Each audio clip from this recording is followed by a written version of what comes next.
I know he almost died a year and a half ago, and his leg was broken into 8 billion pieces, and they had to like surgically glue it together.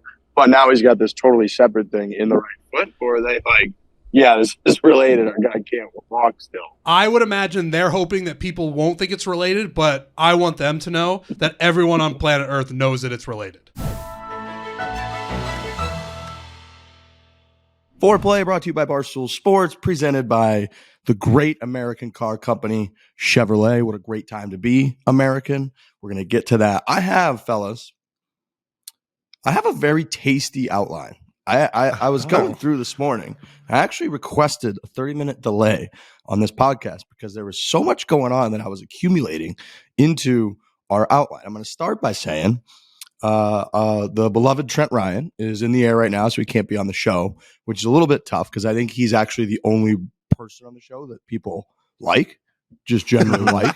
Just generally. Yeah, overall net positivity rating above 50. So it sucks that our one guy that people really, truly like is not here, so it could be interesting. So it's the first ever Frankie, Riggs, Dan Rappaport show outline. Let me hit you with this outline. How many people just want to click? Nope. I'll try again Thursday. Let me hit you with this outline. You ready for this? Let's do it. Tiger Woods, Rory McIlroy, COVID-19 at St. Andrews. I got people being mean about my Thanksgiving Day plate. I got Dan Rappaport pronouncing melon hats, Melan, in a serious tone. I got Cam Smith winning. No, he didn't. I got Tiger Woods and Charlie playing in the PNC. Yeah, he did. Dead serious. I got Hero World Challenge. Dan Rappaport's going to be at the Hero World Challenge. We got USA Iran in a game that if we just win, we advance. And we're going to talk obviously about more World Cup and USA England, which was great. I got the 13th hole at Augusta National has been lengthened. I got PIP results. I got Christmas season. It's now just Christmas season. I got a reminder that we got Webb Simpson last show. So if you didn't listen to that, listen to that. And we got Harris English next week. We got a lot of shit to get to. And obviously what we can't forget to get to is a bunch of From the Galleries at the end. So we got a big show here. That is a big show. That's a long list, a longer list than we have usually during the height of the PGA Tour season. So that is good to see that we can get to some talking points today. Why didn't they just spell it Mellin if they wanted to make it like really clear that it's melon? Melan?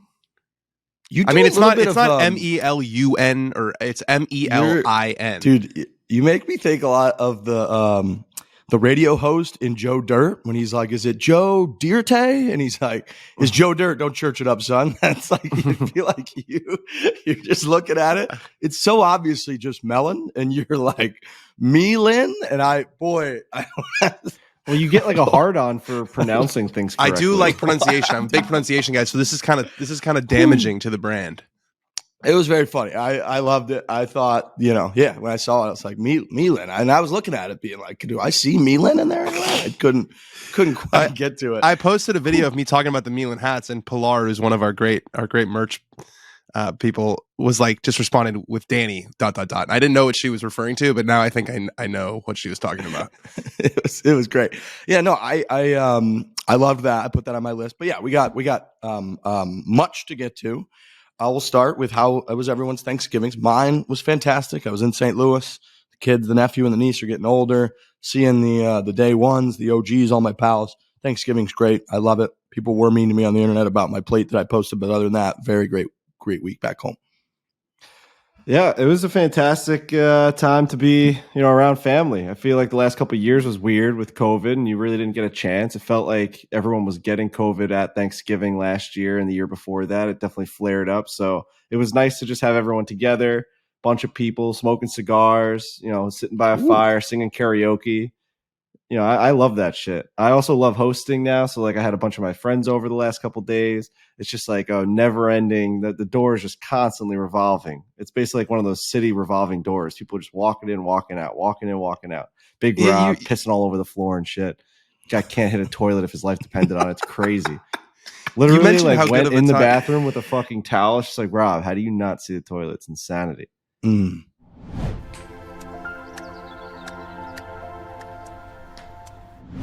Chevy, boys and girls, I got big news. I'm going to pick up a Chevy right now for the week. I got a little courtesy vehicle for the Barstool Classic Championship from that. Which one? Chevy. I got a Chevy Tahoe coming my way.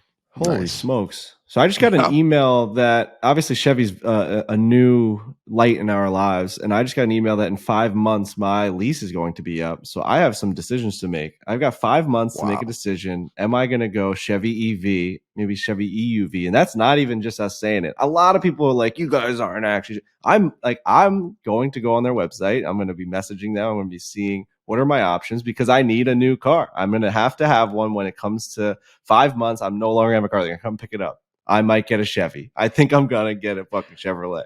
I'm going Chevy EV. I think I'm going to get the Blazer, but this week I'm going to be rocking the Wow. Tahoe. The great news is Chevy, obviously an established full-line brand. They can offer multiple EV vehicles with the volume, the variety, and the value customers all over the world have come to expect for decades. So get yourself involved.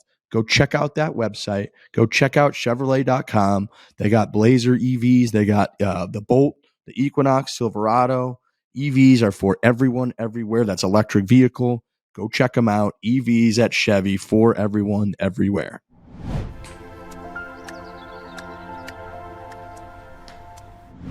Riggs, you mentioned how good of a time it is to be an American. I wonder if other countries have this time period because, like, at any point throughout their year, because this is a week where after Thursday, you're basically your only obligation is to have fun and to see your friends.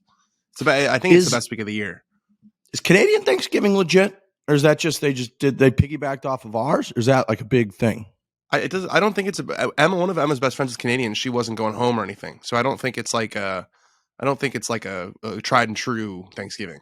Yeah. Because I was thinking about amazingly when they were like soccer games on Thursday in the World Cup, and I was like, oh, they're playing soccer games on Thanksgiving. And I was like, well, they don't care. Like, why would they care? They're just in Qatar around the world. No turkey being consumed in Qatar. No, I don't think they were that crazy. Shout out to Donnie and PFT and Michelangelo who were out there in Qatar. Must follow stuff. Those guys going over there. I loved the video of PFT getting into it with somebody about like defending fullbacks or like something along those lines at 3 a.m. over there. World Cup's great. I don't know how people shit on it. World Cup's fascinating. There's been so many upsets now too, which is that normal? Are there normally giant upsets? It's been a little chaotic this year. It's been a little chaotic. I'm seeing this year. I think fucking 8-1 underdogs just winning games. Yeah, Argentina Saudi Arabia was like straight up like a 16-1. That's like arguably the biggest upset in World Cup history. Saudi Arabia has like no soccer history. Argentina, obviously, Messi, Maradona. So yeah, I think it's been a little more chaotic than it has in past years, which I think really appeals to the casual fan. They don't want to see the same teams winning every single time. Is there anyone on a bigger heater than Saudi Arabia right now? I mean, those guys. Big year. Talk about, and now they just offered Ronaldo like $75 million a year in his new contract. And if he takes that, it's over. Like the whole thing's over. They just own sports. We're talking coming. about them every single day. I haven't talked about got a lot Saudi of Arabia. momentum. They got a lot of momentum right now. My whole life. 26 years I didn't talk about Saudi Arabia. Did you see that they were every player on the team is getting a Rolls Royce because they beat Argentina? Every player on the team is getting Rolls Royce. How fun does it have to be the guy in control of Saudi Arabian funds? Because you can just be like, yeah, you want 50 million? I got you, big boy. Like, it's not an object. It's a little bit. These situations are always weird, similar to the Russia stuff, where people look at like the Saudi Arabian soccer team and stuff, and we're all trained like we're supposed to hate the Saudi Arabian regime, and then some people equate that to the team as well. But in reality, it's like the reason we hate the regime is because they treat the people like the guys that are on the soccer team and all of their family and friends like shit. So really, like when they win, I am rooting for them. I'm like, oh yeah, those guys are like, they have a really shitty regime that just doesn't let them live free and like normal people. That stinks. Good for them. They got to win. But then it's like, oh, you're rooting for Saudi Arabia. We're supposed to hate Saudi Arabia. So it's a little bit like, I feel that way with like Russian troops sometimes, where it's like they're this horrific, awful, the Putin and the whole deal. But you're like, well, they're just going around Russia, putting people on buses, strapping fucking armor onto them with a gun and sending them in there. So it's like, I felt that way a little bit about the Saudi football team. Seeing those celebrations and like the videos that were coming out from Saudi Arabia, the guy that pulled the door off his fucking hinges, all time stuff. I didn't see that coming. You only get Western world celebrations, really. Like people that look like us, come from our culture. Like that's kind of just what we see. And seeing Saudi Arabian folks going crazy was amazing. See the guy shooting the AK-47 in the air. I was going to say they're dead sober, so they got to get creative with the celebrations. I mean, we should hate Saudi Arabia. There's obviously every reasoning under the sun for hating Saudi Arabia. It's just crazy to see how much momentum they have gained in their goal to sports wash their culture and like what they do. It's been fucking ridiculous. And I know that I like to harp on like the guys that always keep talking about like the Brandles and all these guys. It's like they're winning. They definitely like the Saudi Arabia is winning. Like they are the scumbags that concocted fucking 9/11 and like financed all the like the worst shit that's ever happened in our lifetime in America. It's like we should fucking despise those people, but they're just in our world right now. I don't know what the fuck's happening. I cannot believe Saudi Arabia is doing this. I'm kind of with Riggs though, because I think you're right, Riggs. Like I hate the government. I don't like the government. I think the government's very, very they're bad. Maybe the worst in the world. It's like they're maybe the worst. Really bad. It's sort of the same thing with Iran, who we play today. If you're listening to this on Tuesday, they didn't sing the national anthem, and their captain came out and was like, "Listen, we're in solidarity with our people." I think that there's a lot of bravery, and I think you're right, Riggs. You can't hold the government's sins against the players. That's what they want to divide us, right? That's what they want. They want us to not like them. But it's weird because like I want those players to be happy because of everything we're saying. But if they're happy, that means the people behind them pulling the strings are also going to be happy. And I don't want them to be happy. So I want them to be sad. You want them to lose so that the government's sad. I don't know. I'm mixed. I'm fucking mixed watching Saudi Arabia play soccer, dude. I don't know what I want. I just don't know what I want. But yeah, USA, what a tie against England. I thought we looked pretty fucking good. I didn't think we got dominated. Like I thought watching the game, we hit the crossbar. We out corner kicked them like 7-3. Felt like in that second half we were all over those motherfuckers for like 15 minutes straight. I wouldn't say we dominated the game, but as a very once every 4 to 8 years tune in guy to soccer, I thought we looked pretty comparable to those motherfuckers. Yeah, I don't watch enough soccer to realize like what domination is. I mean, obviously when a team like Spain or whatever puts up 6-7 goals, you're just like, that's domination. But I thought they definitely possessed the ball more than I ever anticipated them doing. And then when you get all those, I think it was towards the end of the game, they had like 4 or 5 corners in a row. That to me reminded me of like a team in hockey getting like multiple power plays. And then it's just like, all right, after you've seen the first one, you now like it should get easier, right? Like they should have scored after that many in a row, or is that like stupid to say? Like when you get that many chances, aren't you getting a feel for it at that point? Yeah, but I think it goes the other way too with the defense. Like the defense sees because corner kicks are all plays. They're all very like they're concepts. They're basically set plays, and so I think once the defense sees it, it's like a pitcher, or a batter sees a pit. Like you start to kind of realize what they're coming with. Or third time around the rotation. Yeah, but you guys are spot on. Like domination in soccer is a feeling, and it's a feeling of we need this game to end because there's only one team that's going to score here, and that wasn't the case at all. You guys were totally right. It was kind of like us against Wales. It was like we dominated the first half, and that second half you could just feel like, holy fuck, we need this clock to hit 90, and it just wouldn't get to 90, and then they fucking scored. But yeah, I kept waiting for all those corners. I kept waiting for like when you're playing FIFA, and if you just get 3 or 4 corners in a row, the game algorithm just eventually lets you just win a header and you just score. And I was like, when are they? I mean, at some point, the algorithm has to just let us score. We just kept fucking kicking corner kicks. So go USA. Now we're in a hilarious position with all the geopolitical implications and everything where we just are playing Iran. And if we just defeat Iran on the pitch, we advance. And if we don't, we ain't looking good. There's going to be some nasty, nasty things said in pubs across America on Tuesday. For sure. I just don't want to lose that game. It's a must because people win. people are going to get. There's going to be some people who say things that they probably shouldn't say if we lose that game on Tuesday. Yeah, I mean, just for your country and pride and just everything that's happened over the last year, like many, many years, you have to win this game. Sport. The origination of sport, if you want to go back to the Greek days, that's what this was. Like, who is like the stronger man? Who is the stronger, location and city? This is what we have to do. We have to put our best athletes against Iran's best athletes and beat them. That's what we have to do. Simple concept. Our soccer team, who has gotten, I would say, shit on by our own sports fandom collectively for decades, this is a must win. And it's kind of it's a tough situation because if they win, we're like, oh yeah, of course we just won. We beat Iran. No, bro. If they lose, I mean, folks like me, I'm going to turn on USA Soccer for a long time. That's what I say. It's like kind of a must win for the entire sport. Like if we don't beat Iran, sorry, big pronunciation guy. If we don't beat Iran, then for the next 4 years, all it's going to be like is like we couldn't even make the World Cup, then we lost to Iran. So I think it's a big moment for soccer in this country for people like you guys. If because the next 4 years are going to be like, oh, soccer's a friggin' joke. They got to win. They don't fucking win, I'm out. That's pretty much it. So Tuesday, that's coming out today. Weird. We're recording on Sunday. We got all kinds of shit going on. Fucking D-Raps flying to the Bahamas for the Hero World Challenge. That is true. Very excited. Action. Unbelievable field. Coming from Chicago to Bahamas, which is a pretty big upgrade weather-wise.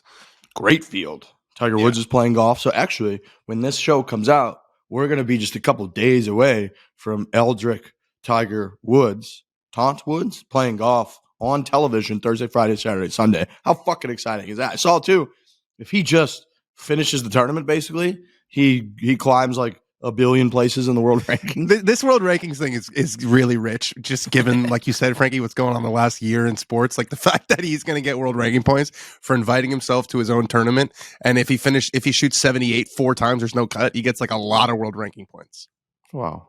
Deserved. I would say Tiger Woods, if there's anyone that can just do that, invent your own tournament. You got like 7 people in the field and you just get 1,000 world ranking points and you climb ahead of everyone that's been grinding for the last decade. Tiger Woods should be allowed to do that. So I love it. Huge field. You're going to be there, D-Rap. What do we expect? You just kind of a C and B scene, or you kind of what are we going to get from our golf reporter, boots on the ground? Yeah, we're going to get a little C and B scene, see the boys, get some FaceTime. We're going to be writing every day. We're going to be analyzing the fuck out of Tiger. We're going to be making videos. We have 2 sit-down interviews with, I'll just leave it this way. We have 2 sit-down interviews with major champions. I'll just leave it at that for down the road. And it's going to be a little bit different. I think one of them is going to be kind of a more normal podcast interview, what you're kind of used to hearing. One of them is we're trying something out. So we're excited about that. We got a sit down interview with some major champions, and we're going to hang in the Bahamas from Monday. I'll be back on Friday. Don't need to stay the weekend. I'm trying this new thing. I used to stay at golf tournaments like the whole week. And we would talk about this a lot, Riggs, where you would leave on like Thursday or Friday because it's like I've seen the guys now, they're in autopilot mode. They're going to play their tournament. These guys get so robotic and professional once the tournament starts that it's almost like Thursday, Friday, Saturday, Sunday. There's just not that much that I'm going to get from actually being there, which sounds kind of silly to say because that's when the actual tournament is, but it's just the way that it is. It's like it's much more valuable to go early in the week. So I'll be there Monday through Friday. And we'll have some good content for you guys. I'm excited. Yeah, we figured that out, trial and error as well over the years, and people would be very counterintuitive. They'd be like, no, the tournament just started. Why are you leaving? But people, golfers, especially Monday, Tuesday, Wednesday, they kind of have like, they practice and they have their regimen, their routine, the whole deal, but they're also kind of in la-la land. They're kind of like floating around. Their schedule's not that set, whatever. You can kind of get them. They're looking to hang. They're kind of looking to do some stuff. Once that tourney starts, they're pretty regimented. This is when their tee times are. This is when they're going to get up. This is when they're going to eat, blah, blah, blah, blah. And the tournament tour typically clamps down on stuff, videos, and all that bullshit too, once tournament play starts. So you're right. We figured that out, trial and error. Anyways, Dan's going to be there. Going to be great. Let's go.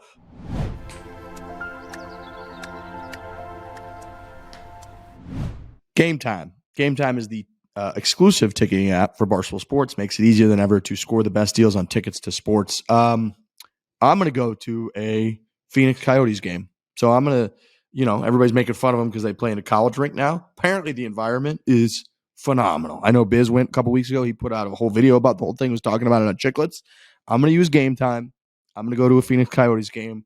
I'm going to see what all this fuss is about down there. Yeah, I think the Islanders come there and play soon because I think they got to do that, Colorado, and then the Arizona swing at some point. So that would be a really good one to go see some of the boys that you played golf against in that small environment. I heard it's going to be insane. I obviously chirped them for them playing in because we lost to them at home, and I was like, these guys play in a high school rank, and we can't beat them.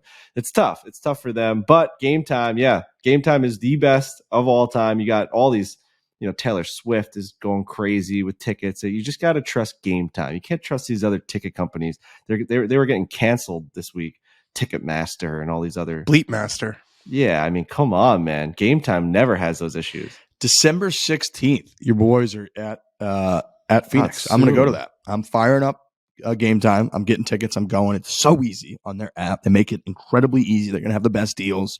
We've had a bunch of Barstool fans using it, hitting up Game Time on social about the great deals that they're getting and how easy it was. You download the Game Time app. You go to the account tab. You create a login, and then you redeem code Fore. You're going to get $20 off your first purchase. Terms apply. Download Game Time. Last minute tickets. Lowest price. Guaranteed. Redeem code Fore.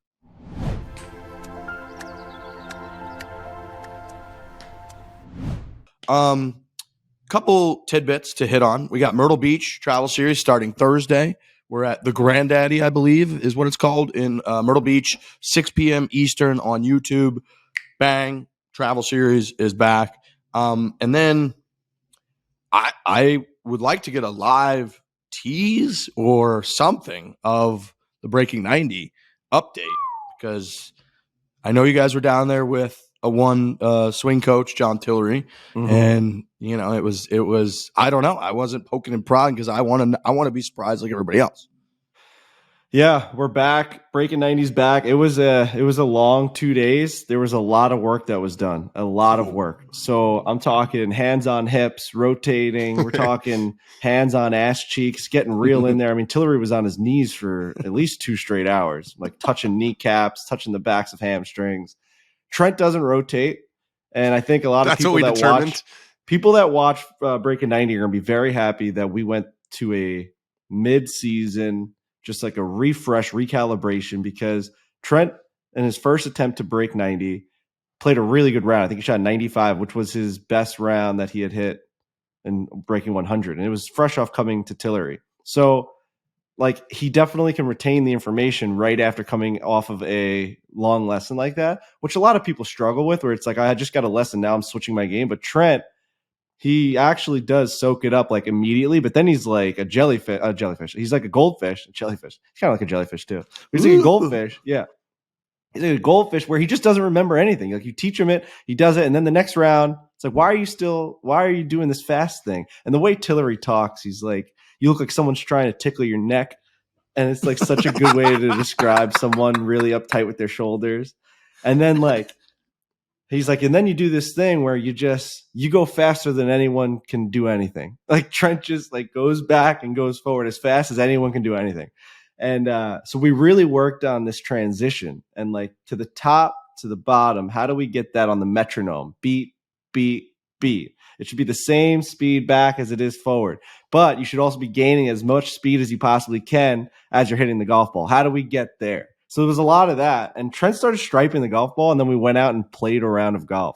And Tillery came out with us for I'd say 30% of the round. So it is a must-watch video for sure. You can't give too much away. Trent's playing the best golf he's ever played. That's a fact, regardless of the scores that you guys have seen. The guys, 16 months ago, Trent Ryan shot 125 in his first attempt to break 100. 16 months later, his average is 94 during breaking 90 or 95. Quite literally 30 shot improvement. Right. So, and I get he plays the most golf in the world. He gets all the equipment. I get that. But golf's really fucking hard. And when you do that whole entire progress on video and every shot is calculated by 300,000, 400,000 people every single week, it wears on you.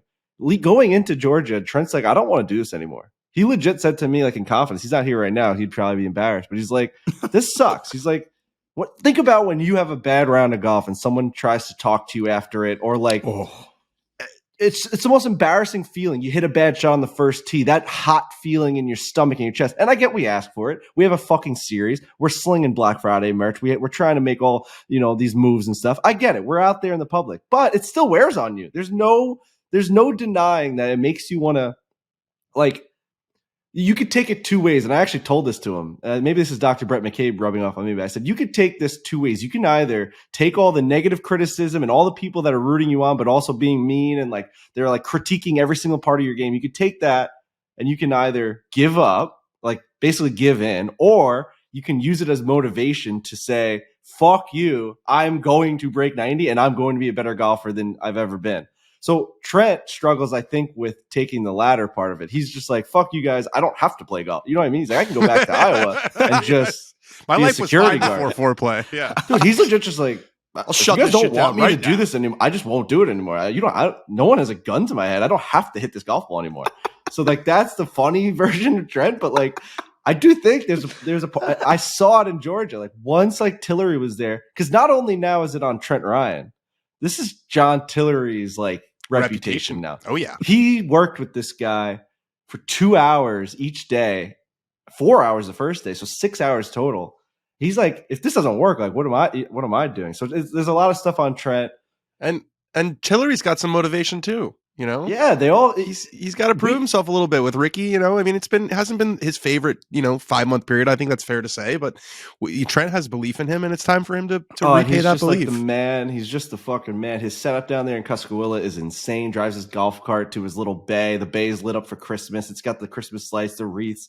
He just hits out into this incredible range, drives around, goes. Cuscahuilla is like a resort. I can't believe people live there. Like. They just close the gates and you're just living in a resort. Like I think it is actually a resort. People can go there and like vacation there. It's insane. It's an insane place. How much fun were you having at Cusco? I mean, because you got no stress. You're out there shooting 75s. You're just swinging no away. No stress.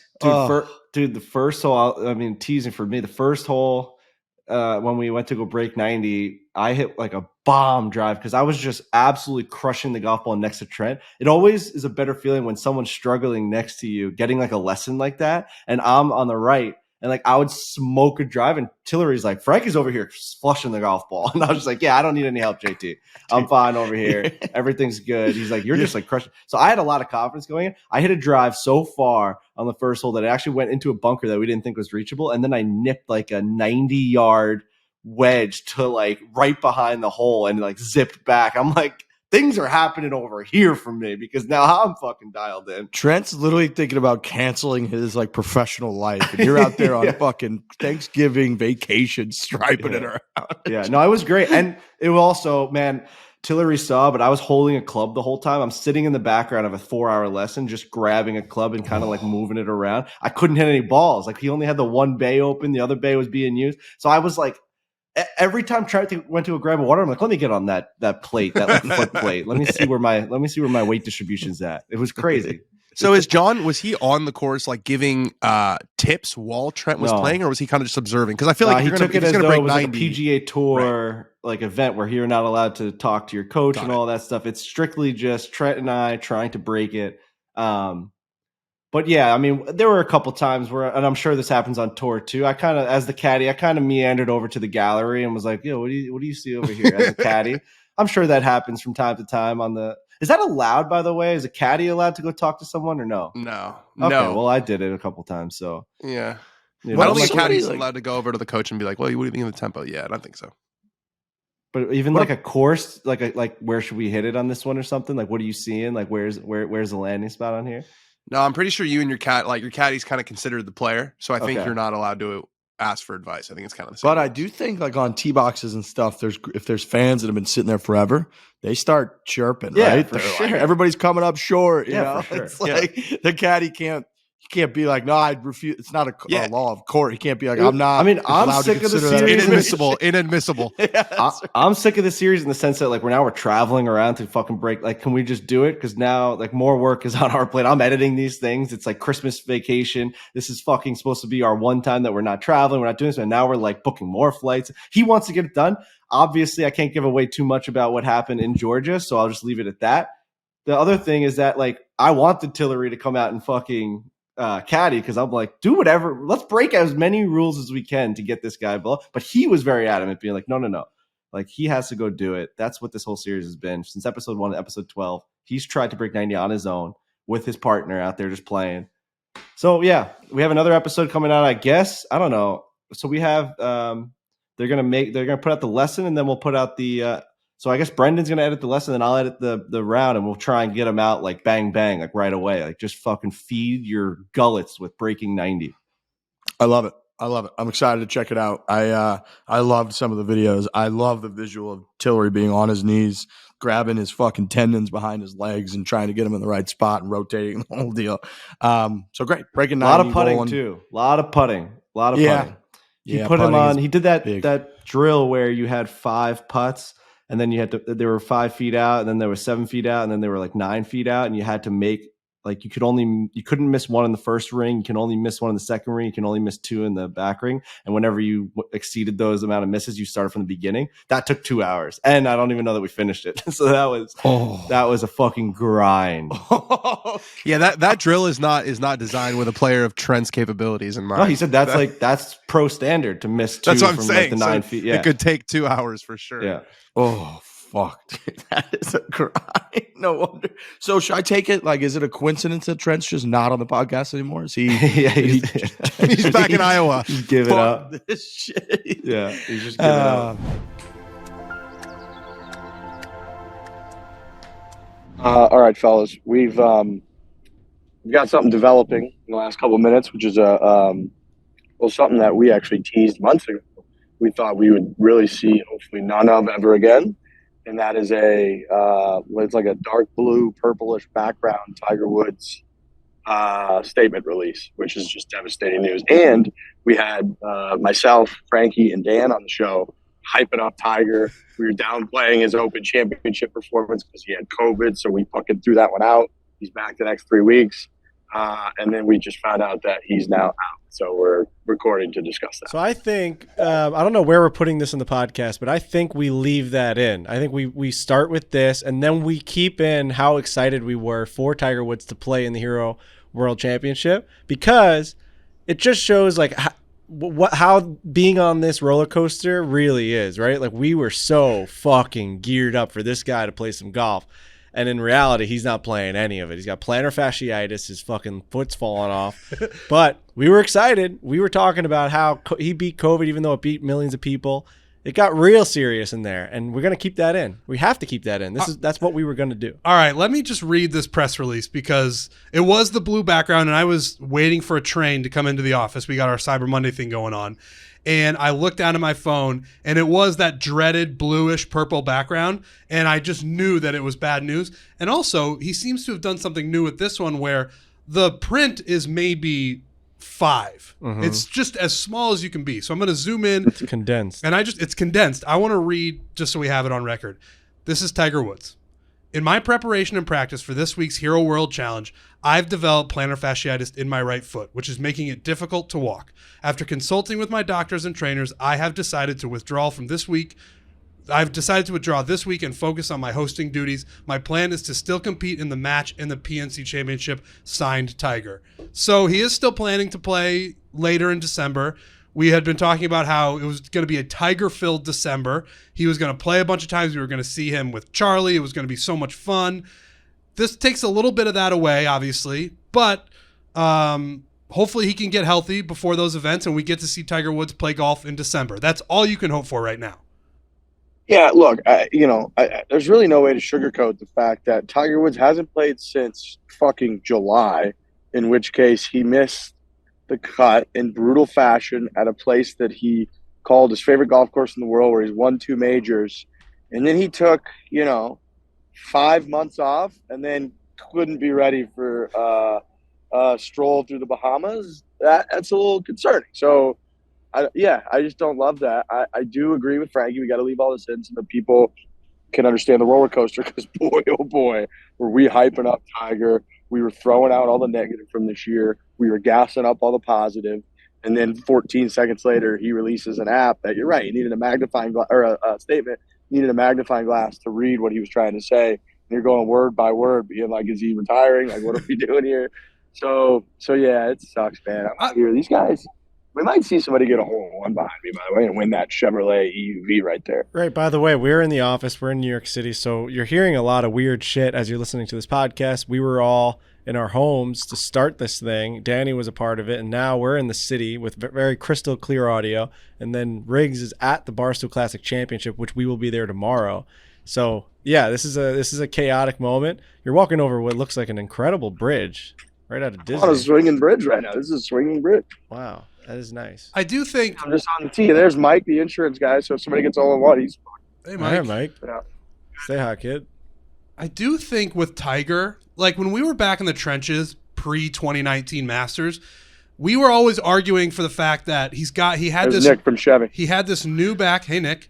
He had this new back, and he had the potential, we thought, to get to 100% and win another major. We are now living in a world post-2019, post-car crash, where 100% is not on the menu for Tiger Woods anymore. Certainly not 100% from when he was winning in 2019, and certainly not from when we watched him win every single major in the 2000s. So having the lens, having the scope be, we just want him to be healthy enough to play, I think makes this latest announcement less dire. Like, it's not shocking that Tiger Woods has an injury anymore.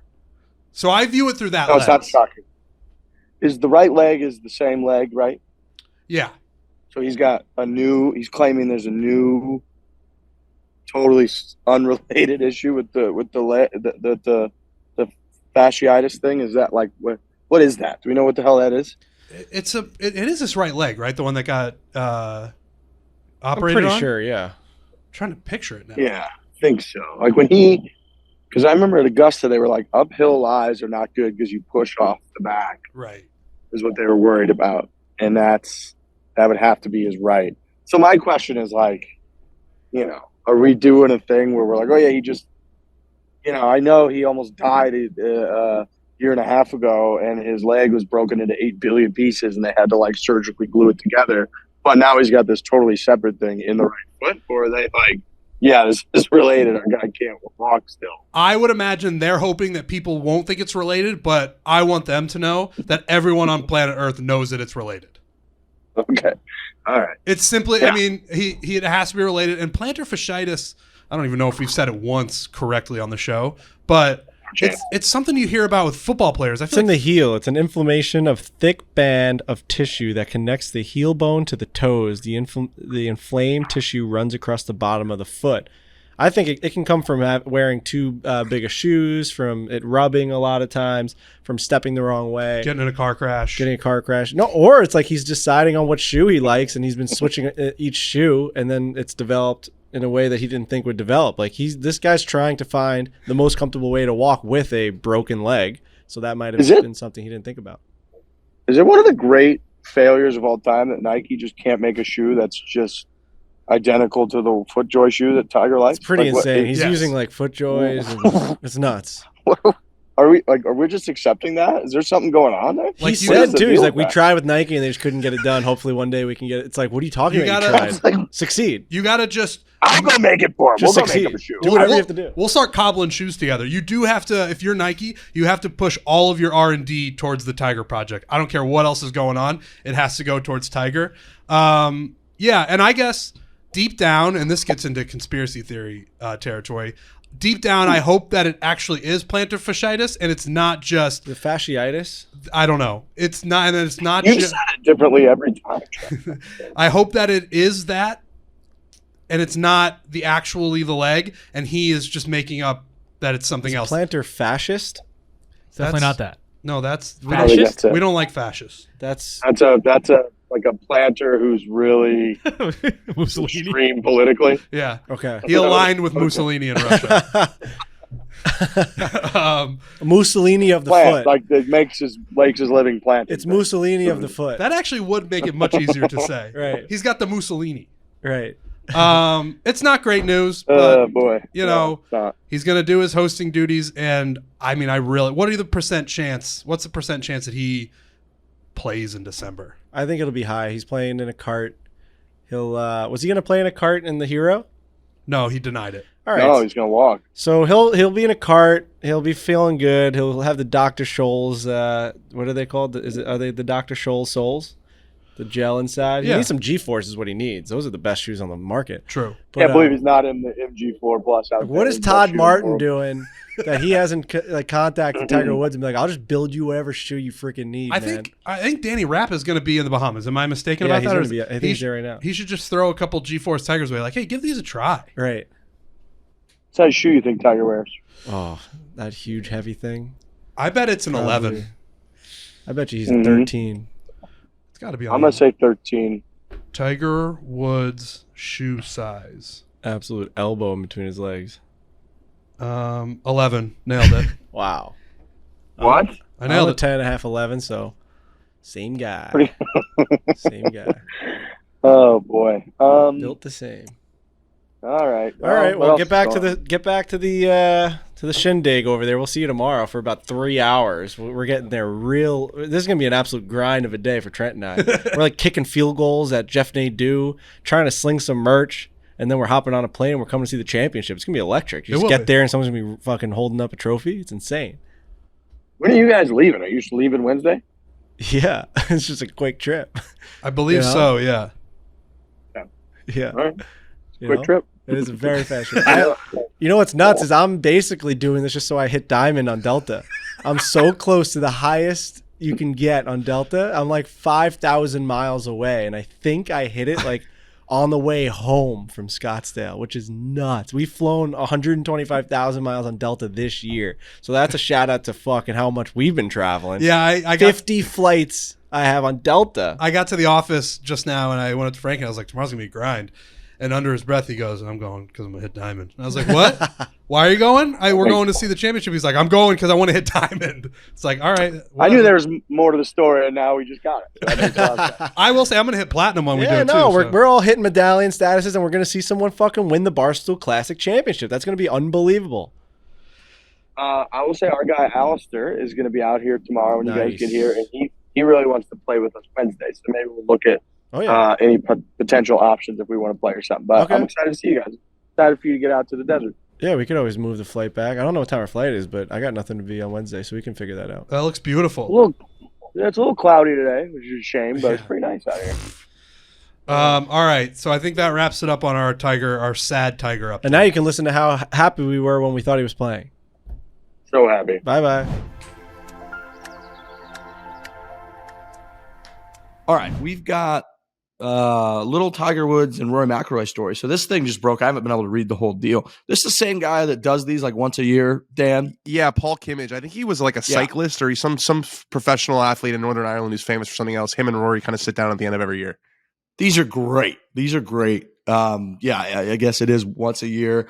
Rory sits down candidly, and they just post the transcript, right? There's no video or anything of this usually. I think it's just, I would guess that like if Rory wants to say something and he's like, oh, I don't mean to say that.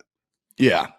So they just post the transcript. It's a phenomenal read, and I haven't been able to go through because it came out right before we started recording. But the biggest tidbit that I saw people highlighting was Rory basically talking about the week and a half leading up to the Open Championship at St. Andrews, that he and Tiger played a little bit of golf together. They were at the McManus Pro-Am thing, and then they played a little bit in like Ireland.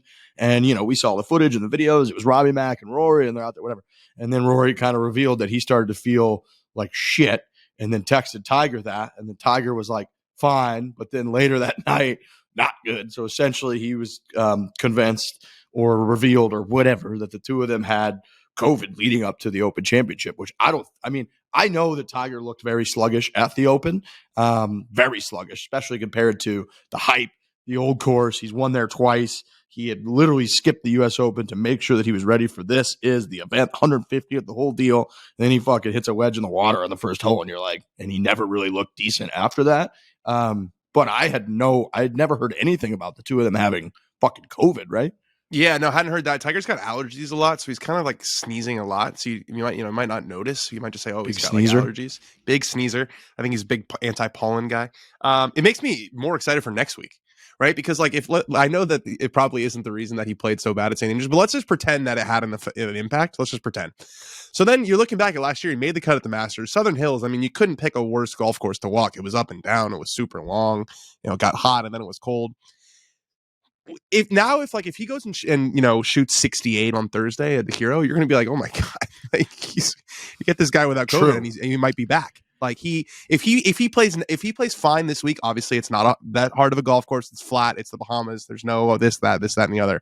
But now that we know that we can basically discard asterisk the St. Andrews performance because he had a crippling bout of COVID. I mean, this could be shift the whole narrative. Yeah, throw it out. Yep.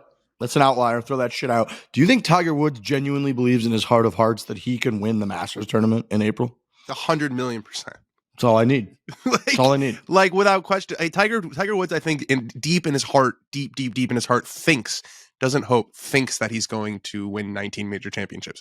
That's why he's Tiger That's all Woods. I need. It's not rational. It's not, it's not supported by evidence, but that's why he's Tiger Woods. He'll never stop believing, I don't think, until that leg is like removed from his body.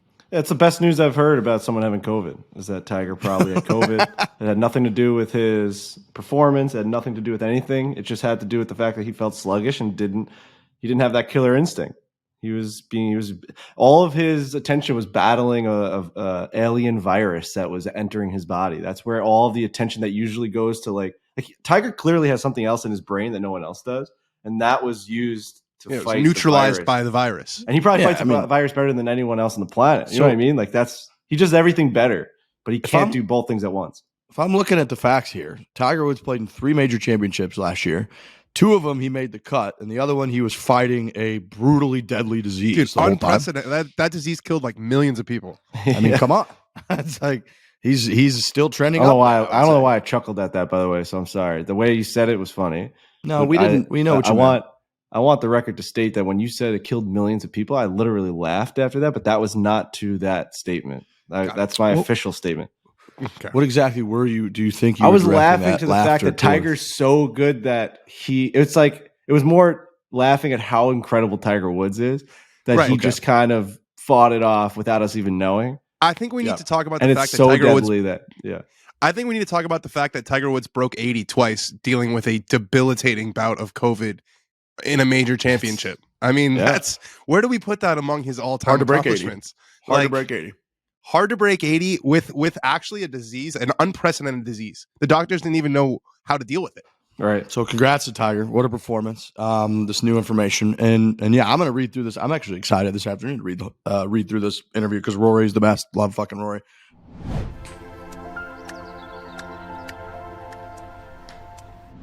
All right, the carbon wood. We're in the carbon wood era. Rory McIlroy just had, statistically, I think the best year of his career, if not one of them. And he was using the TaylorMade Stealth all year. The way that human drives a golf ball using the TaylorMade Stealth, which is the carbon wood, took him like 20 years to create the carbon face, is absolutely stunning. And yes, he's clearly been a really good driver of the golf ball for a long time. But guess who's right up there as well? Scotty Scheffler. What's Scotty Scheffler use? The TaylorMade Stealth driver. So if you're not using this puppy, and we transitioned Dan into the Stealth this year when he joined the foreplay crew, I think you like that thing. Is that safe to say? It's a hell of a golf club. Just a hell of a golf club. So I went out and did a foreplay verse the other day, and my dad, I got him a bunch of new clubs from TaylorMade. He's got the Stealth, he's got the whole thing. But then he gave his set to one of his friend's sons who was traveling into New York and wanted to play with his dad. And my dad just gave him his set to go use for the week. So I'm like, Dad, you want to come to Rockville? I'm going to film a couple of videos. He goes, yes. He went into his garage and got a couple clubs. And it's on our YouTube right now. He makes this par with just a 3-wood, a 6-iron, and a putter. It was an unbelievable hole. But I'm looking at him swinging this thing, and it's this old school titanium TaylorMade, like a 9.5 degree driver that looks like a 3-wood. The thing's unbelievable, from like the 80s, maybe even the 70s. Who knows when that thing's from? And I'm looking at this being like, can you believe how far we've come that now it's a carbon face driver when that was the standard back whenever that thing came out? Like, the advancement in technology is fucking insane to see that thing. Him swinging that, I'm like, you might as well be swinging a rock. Why carbon? You might be wondering. It gives you better energy transfer and faster ball speeds across the face. That's why carbon. That's the reason we're in the carbon wood era. TaylorMade compressed 60 layers of this carbon stuff to create the carbon twist face in the new Stealth drivers. Experience carbon for yourself. Stealth is in stores now. Visit TaylorMade.com/Barstool. That's TaylorMadeGolf.com/Barstool to get your Stealth driver.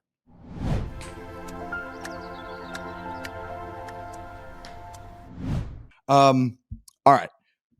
What else do I have on my list? Oh, they committed to the PNC. I think we all knew they were going to play, right? Tiger and Charlie, but yeah, he's locked in for back-to-back weeks. Back-to-back, and then Back to Yeah, back with to his back. little match thing. But the match Yeah. thing is just one day, right? It's like 12 holes or something. Right. One day, 12 holes in a cart.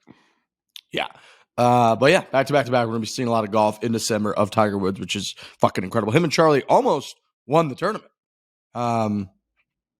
last year. Him and Charlie They'll be a literally favorite. finished second, right? We just got to look out for the Thomases and the fucking Dailies. Those guys are problems. They're absolute problems. Obviously, the Sinks are problems. The whole field is actually really, really difficult. So the fact that they almost win it is really impressive. People act Right, like it's this fucking ho-hum father-son thing. It's like the best golfers on the planet and better, like the best kids ever.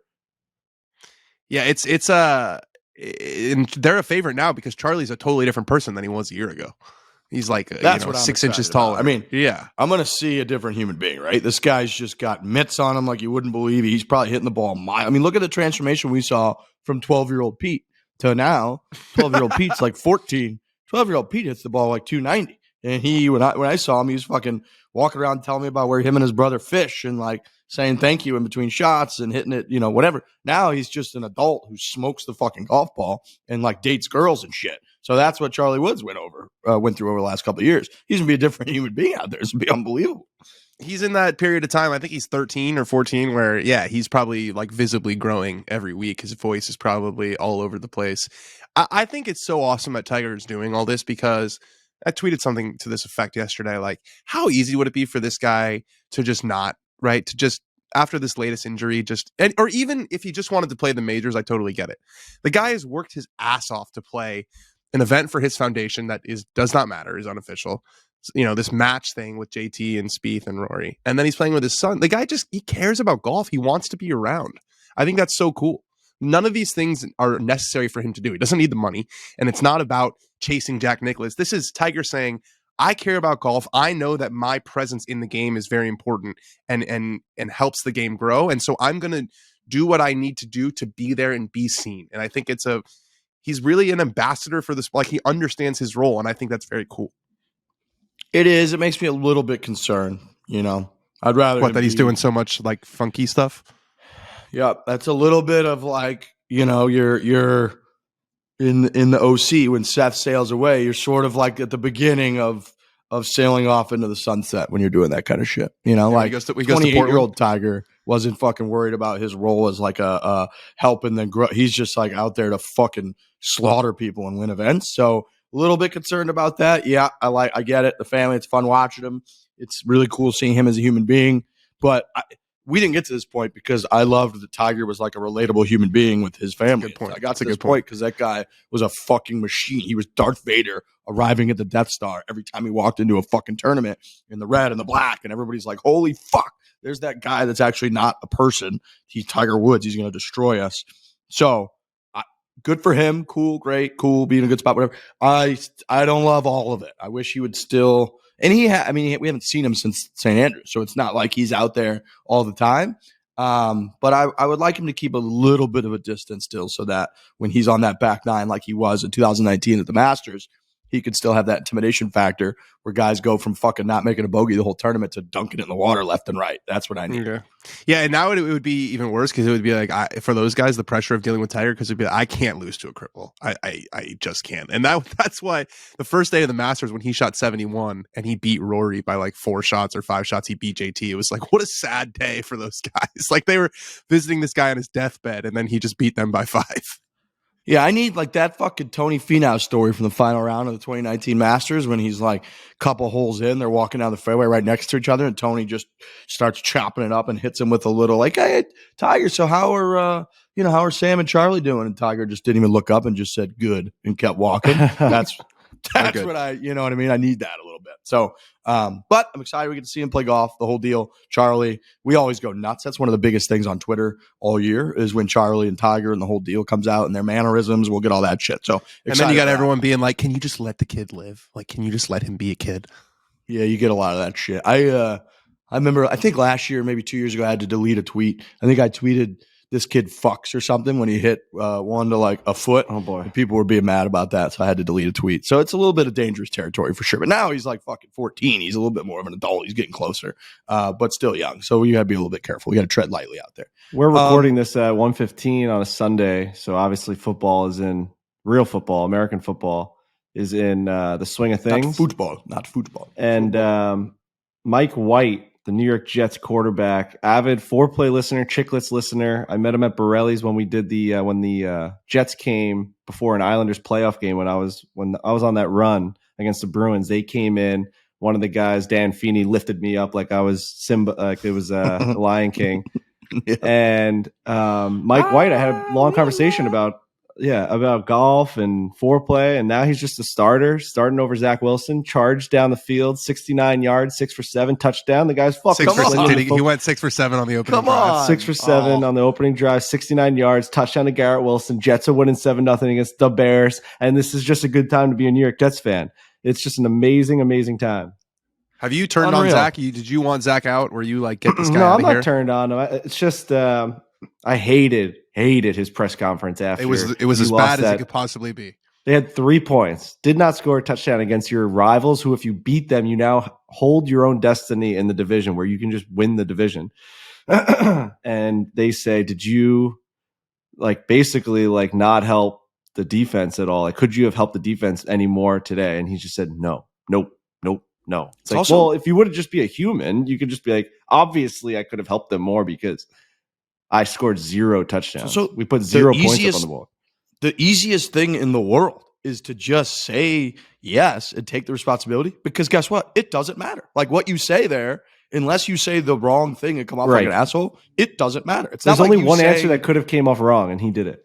There's not there's not 50 GMs out there being like, oh, he didn't feel like it was his fault, so he's good. He must be really good still. Like that's not what happened. So it's like, dude, you just say like, yeah, I could have, and then everyone moves on. That clip doesn't even get put on the internet. And he just the Patriots kill the Jets. Dave tweeted it out. Like, how many guys? Eric Mangini, Mark Sanchez, Sam Darnold, now Zach Wilson. The butt fumble. It's always something against these fucking Patriots. How bad the butt fumble was, dude. When they resurfaced that clip, it is shocking how bad. They killed Fireman Ed. Like, it's just been so hard to be a Jets fan. Like, that is such a winnable game. And I just said 2 seconds ago, it's a great time to be a Jets fan because, that game was supposed to be winnable. That is a great time to be a Jets fan. We've never gone into Foxborough and said we have to win this game or we should win this game. We've never had to lose on a fucking punt return. The only returned kick in all the NFL was a 98 yard return fucking punt.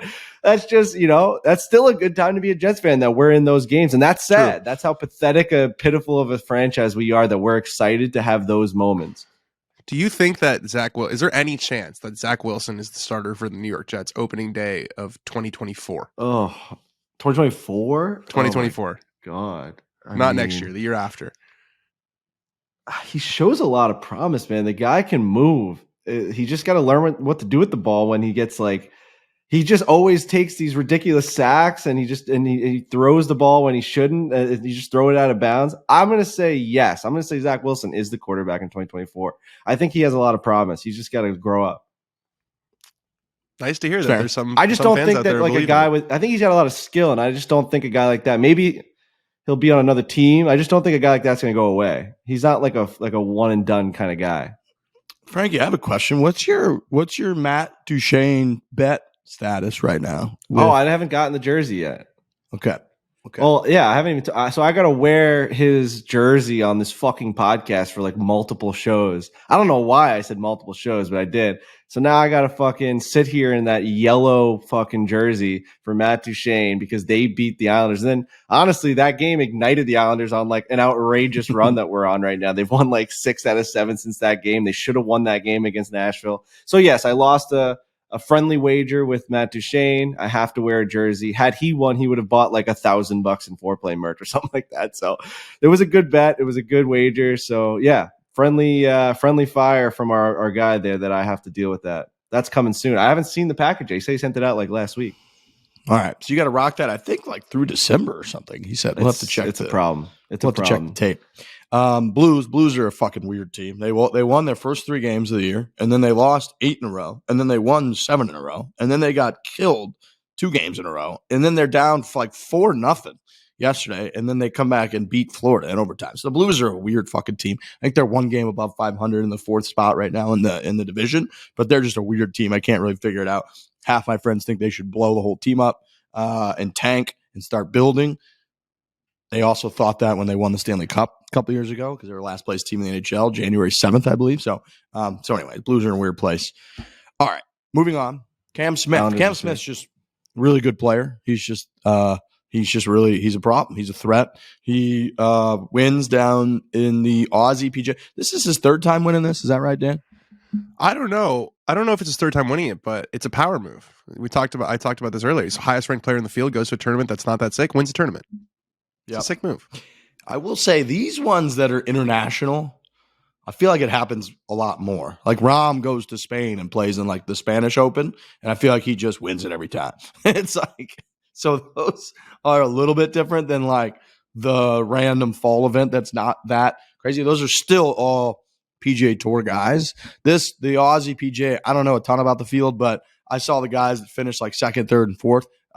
Just quick glance, I don't think I'd ever seen their names before in my life. So it's like, it's good for him. Cam Smith winning, all great. Got me a little bit hyped up for the majors, man. Like seeing that this guy's going to roll into the majors, and same with Dustin Johnson. Like him, the two of them really stand out still to me. It's like these guys are going to roll into majors and be in the top, couple 5 or so or 10 of like favorites to win the tournament as a live guy. Yeah. So we're probably going to get in the next year or two, we're going to have a live golfer win a major championship.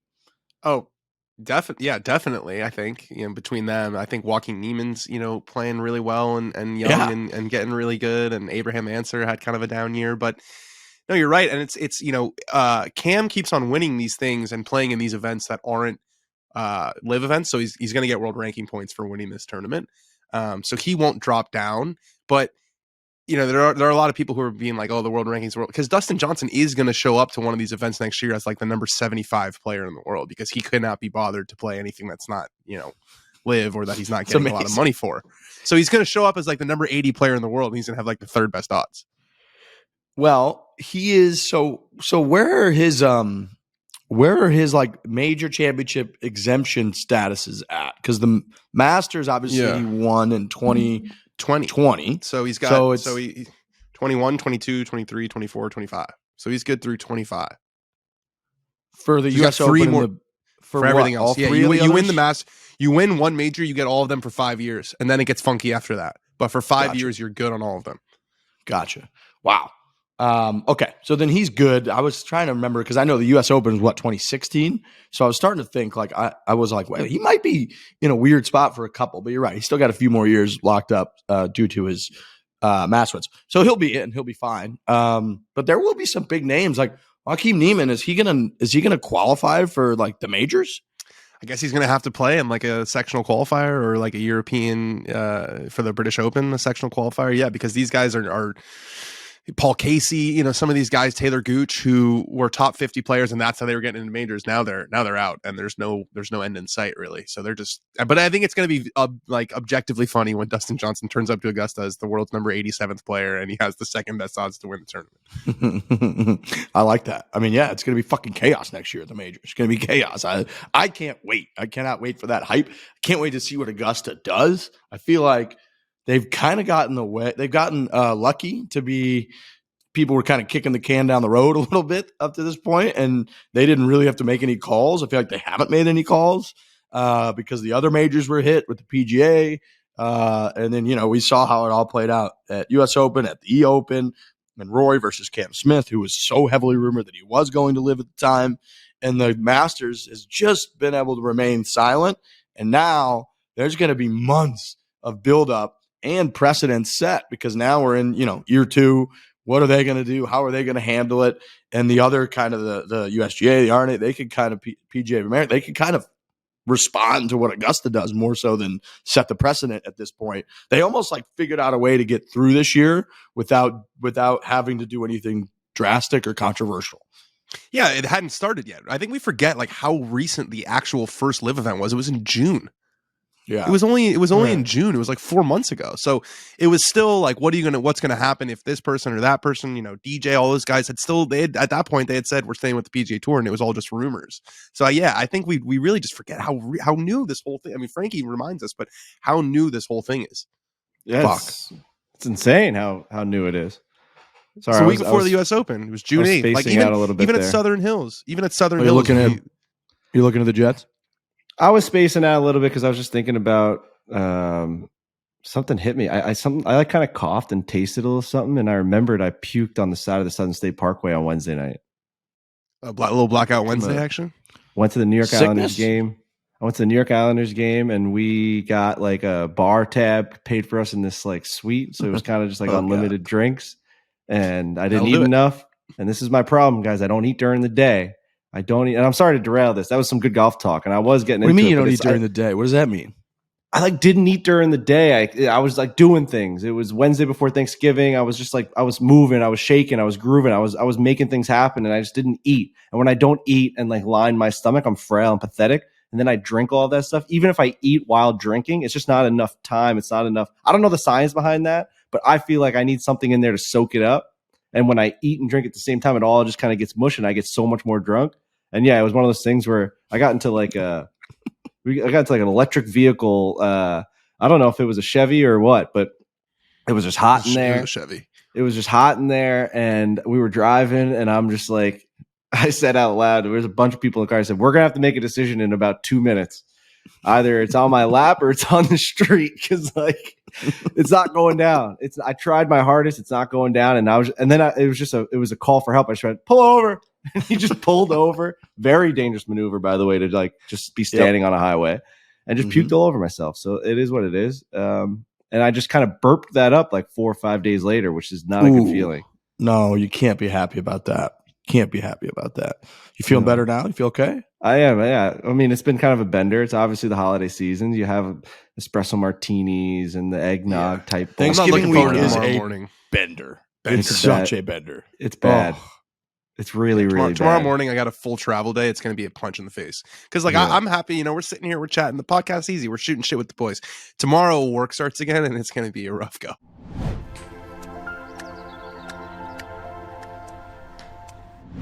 It is never too early, folks, never to play holiday music. We've talked about that on the show. We get very excited. They do put holiday music in here. I would go ahead and say Christmas music. We're also going to get, by the way, from Dan, we got to become a little bit more well-versed in the Jewish holidays. So I think you're going to help walk us through that this month. Is that correct? December? Yeah, I'm going to walk Frankie through Hanukkah. We're going to talk about the story. When does Hanukkah start? It's a good question. It moves around, but it's usually a little before Christmas. So let me look. Well, that's it your up for first you. mistake. You have to have a day. That's Oh, where it's- Hanukkah loses me. It starts on That's your it first starts on Sunday, December 18th, which is my 28th birthday. Wow, very nice. Yeah. Do you agree that the Hanukkah needs to be set in stone so that we all could know, and then we would all be able to celebrate it just with you? Yeah, It's the insane. problem. Sometimes it's November, isn't it? Yeah, sometimes it's November. That's really bad. It really should be in It's that in window. November? Yeah, it can bleed into November. It's on the Jewish calendar, which is different. It really should be. It should lead right up to Christmas. I think you're right, Frankie. Yeah. Anyways, it's never too early to play holiday music. It's never too early to start thinking about gifts, whether it's Christmas, Hanukkah. There's all kinds of reasons to give gifts, whether it's for a friend or the friends in your pants. That's what it says right here. You can make Talking this about your balls. a season to be jolly with Manscaped. I don't know. That's just, you can make your own decision. Do your little drummer boy a favor and use Penis. the Lawnmower 4.0 to avoid another silent night in the bedroom. We're doing the whole Wow. holiday thing here. The Platinum Oh. package, okay? It's got everything needed to help you deck the halls from face to balls Oh, just man. in time for mistletoe season. The Platinum My package little includes drummer boy. the Wow. Lawnmower 4.0 waterproof electric trimmer, weed whacker, ear and nose hair trimmer, 2-in-1 shampoo, plus conditioner, sea kelp infused, body wash, aloe infused hydration, deodorant, aluminum free. We don't like the aluminum. That's good. Crop preserver, anti-chafing ball deodorant. Okay. Crop reviver, ball spray. They love saying ball. Magic mat, disposable shaving mats. And for the perfect stocking stuffer, add in the brand new body buffer, an incredible body scrubber that makes exfoliating easy and a lot cleaner than the old loofah. You can get 20% off boys and girls, ladies and gentlemen, and free shipping with the code Fore at manscaped.com. That's 20% off with free shipping at manscaped.com. Use the code Fore, F-O-R-E. I'm reading this thing Get too. your I mean, jingle balls ready for the holidays. did you read the part where it says Santa likes his sack and so should you? Did you skip over that one? Because that one's I making might me have skipped over that part. Santa likes his sack, and so should you. Treat your little drummer boy with the holiday spirit. Use the code Fore, 20% off, free shipping, manscaped.com.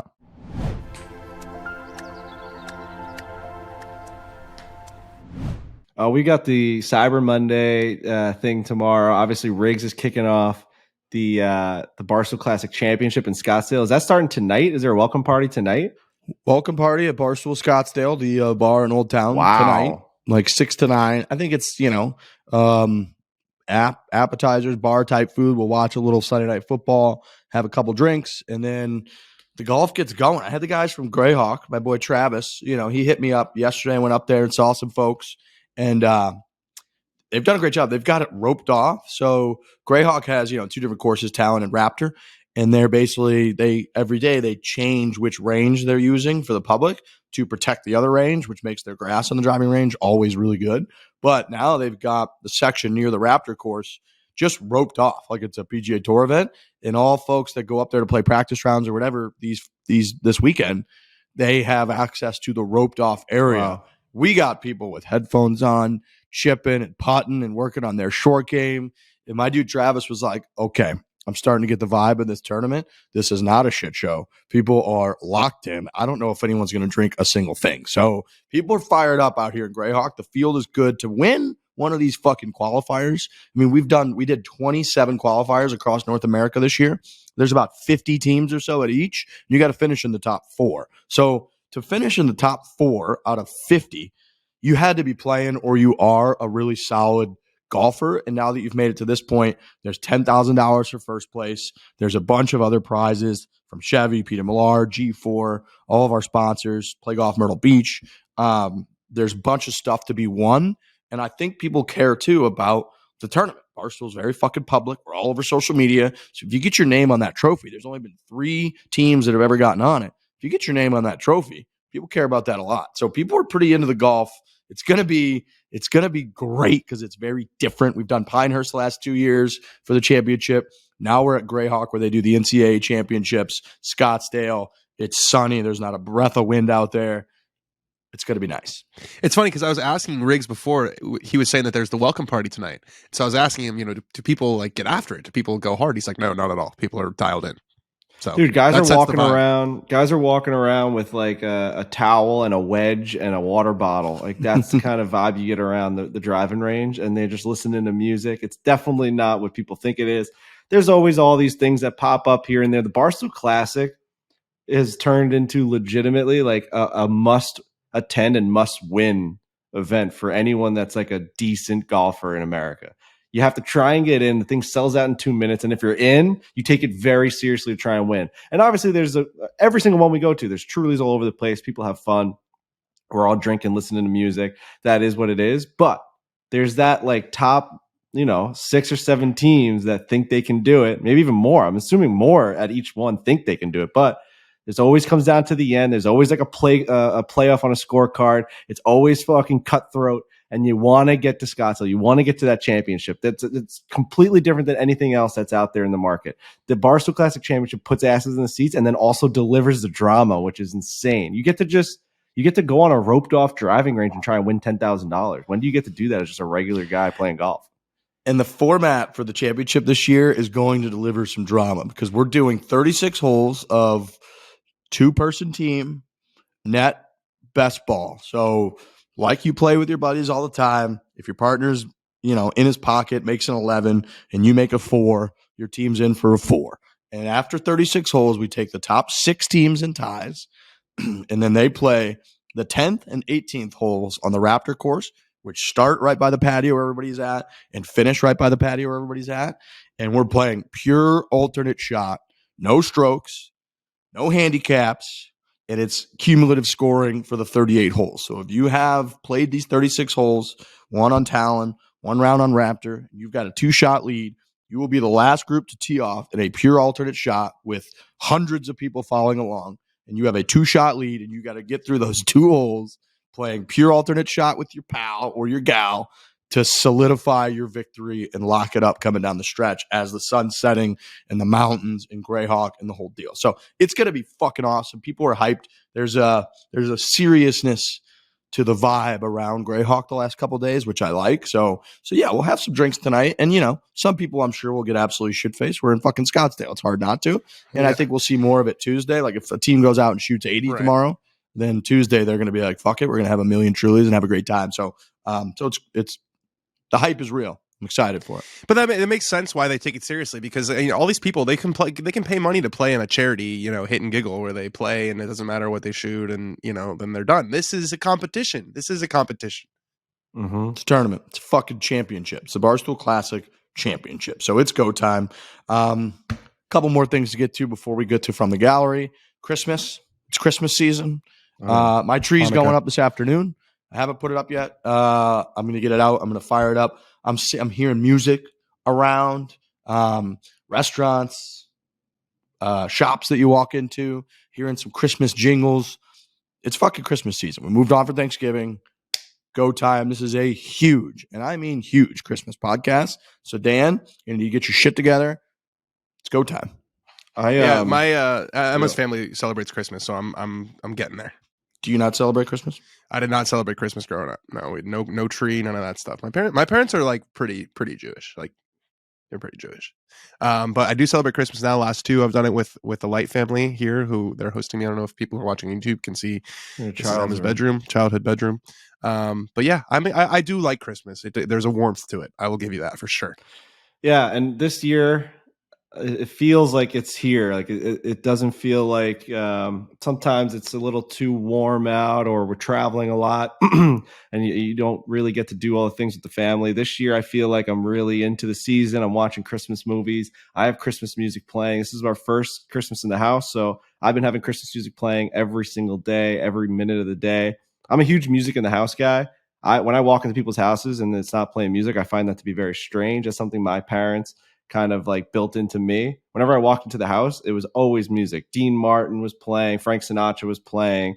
There was always something going on. It was always a crooner or the Beatles, or like, sometimes there'd be whatever. You get the deal. But I do that too. I can't walk into the house and have no music. I'll literally start it when I'm in the fucking driveway, like from my phone. I'll just like hit the speaker so that when I walk in, it's go time. Does your refrigerator play music? Is that right? My refrigerator does play music, but now I got this little system, dude. And like when I host it, from Barstool Radio days, I used to play music that was very like relevant to the situation. So like last night, we're sitting at my table and we're playing a little blackjack and we're like doing all these things with these little coins. And as like a big moment comes on, I put on the Bulls theme music, like the walkout music, and I blast it in the room, and everyone kind of just goes, "Oh shit!" And you hear dun dun dun dun dun dun, and you're just like, "Whoa!" Like I could already run through a wall. And then like when the dealer had a 21, I played Hello Darkness, My Old Friend, and everyone's sitting back like, no. And like, it just changes the mood. Music always changes the mood, but I'm always on it. I got Spotify on my phone ready to go. I type it in fast and I go, I'm instantaneous. So that's what I'm doing for Christmas right now. I'm getting all the music going. I'm excited, man. I also just ordered, a fucking Harry Potter village because I wanted a village in my first house. So wow, dude, you can get Hogwarts as a village. But the problem is you search. What do you mean by a village? Like a model? So it's like a village like setup. We're gonna put it on top of the fireplace and like on the mantle, and it's got all the little things. It's got lights in it, and usually it's like a church or it's like a house. This one is Hogwarts and like Hogsmeade houses and like Hollivanders and shit. And then you can get little Harry Potter like going after like Voldemort and shit. Dude, it's nuts. But the problem is you search it online, it's like $65.99. You're like, wow, that's really good. It shows the whole set. No. That's each individual piece. So after you buy 7 or 8 pieces, you're looking at a $450 purchase for this fucking village. And it's got like 100 pieces in the collection. So who knows how long I'll go with this and how I might have dragons flying around from like the Goblet of Fire. Like who knows what's going to happen. Dude, so Dan, village Christmas, Village is a big Christmas thing. So my mom's got a little village that she's had forever, and it's got like beautiful brick buildings with like snow on them and stuff that are this fucking big, and she's got a little pond in the middle of it that's got children and friendly folk ice skating on the pond in her little village. And it's got music. So they play music throughout the village, like Christmas music in the village. It is beautiful. Delightful when you just go spend a couple minutes in the village. Oh, it's great. Dude, if you watch some of these guys that get very into it, they take these like mini cameras and they're almost like directors where they go through the village and you can like kind of see like what that town would look like. You ever see those videos on YouTube? They're sick. It's so cool. They got the train going. I gotta think. I'm gonna look at some villages, dude. I didn't even think about getting a fucking. Jake Bass just texted me that they are coming out with an open world Harry Potter video game. It's called like Hogwarts Legacy. And it's supposed to be sick. It's gonna be like a Pokemon. It's gonna be like an Assassin's Creed for Hogwarts. Like open world. You walk in, you like open the door. You're just like you can just find a million different things and prizes. Oh man, that's challenges that you will never get up from ever. Wow. You're literally a student at Hogwarts, and it's all wide open. The whole world. You can hop on the train, go wherever you want. When is this puppy coming out? I don't know. We're gonna have to search that. I'm gonna have to do more digging. I did see a little bit of that, but I tried to keep my mind off it while I focused on other things because that would consume all my time. Moving on, the PIP Player Impact Program results. I don't think we talked about those yet, right? This is the last show we did was after that. Yeah. Tiger Woods wins $15 million. Rory McIlroy second, Jordan Spieth, Justin Thomas. My big takeaway from the whole thing, I didn't really think there were that many surprises, to be honest with you. One of the big takeaways is that for whatever reason, I think the early messaging of this program really skewed people's belief that this was like just a pure social media thing. And social is like a part of 1/5 of the part, right? Like it's not that big of a thing because I saw one of the big talking points was people were looking at Scotty Scheffler and being like, the guy's literally not even on Twitter. How does he finish, that high? I understand he had a really good year, but like the social part is almost negligible, right? It's like almost doesn't really matter that much. So I saw a lot of those comments. And again, I just think that people harp too much on the social part. I don't think it really matters that much. And I didn't think there were that many big surprises. Yeah, I agree. The social part obviously isn't that important if Matt Fitzpatrick is beating Max Homa in the competition. And there were a couple other guys there who really just aren't. It's kind of changed now, I think, because the primary function of the PIP is to identify those top 20 players who play in all the elevated events. That's what it's kind of for now. If you're in the top 20, you're in all the elevated events, the 13 or whatever it is plus the majors next year. So they have to devise a way that gets the best golfers. They were close, though, to leaving Patrick Cantlay out. If I'm Patrick Cantlay's agent, I'm not a very happy guy. He finished 19th. The guy's number 4 in the world. I don't understand how there's such a big gap between Patrick Cantlay and Xander Schauffele, who are kind of the same. They both don't have Twitter. They both aren't at all self-promotory. Patrick's actually ranked higher than him in the world rankings. He's 19, and Xander's like 7. That's just because Xander Schauffele's name is like a lot more distinct. I think Xander's got more pop, big time. I think he's got way more pop than Patrick Cantlay. Yeah.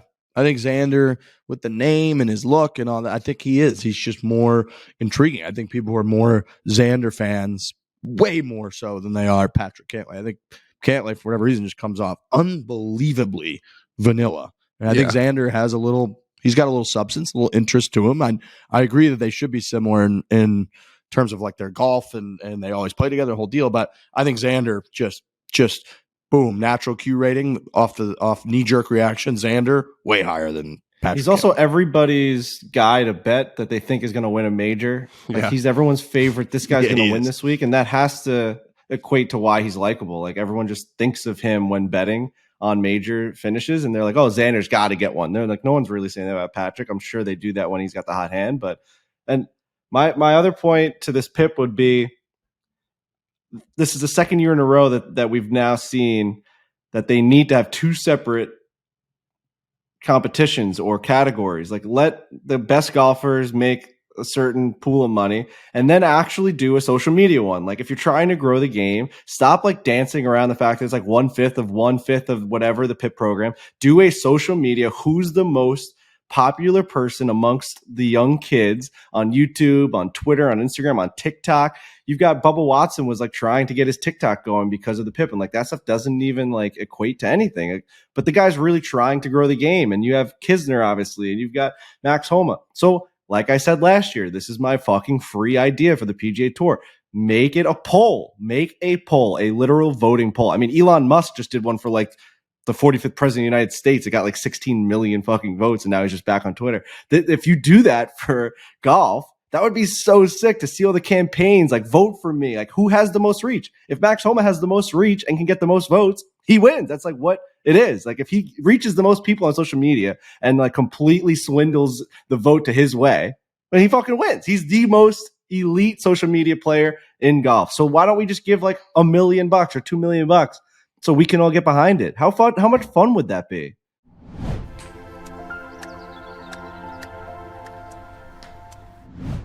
You got to live somewhere, folks. You might as well own it, unless you're more interested in paying someone else's mortgage. It's a good time to buy when you are ready to buy. This is the CrossCountry Mortgage last question, CCM last question. That's where we're at right now. We have a favorite mortgage company. I think that's been made very clear, right?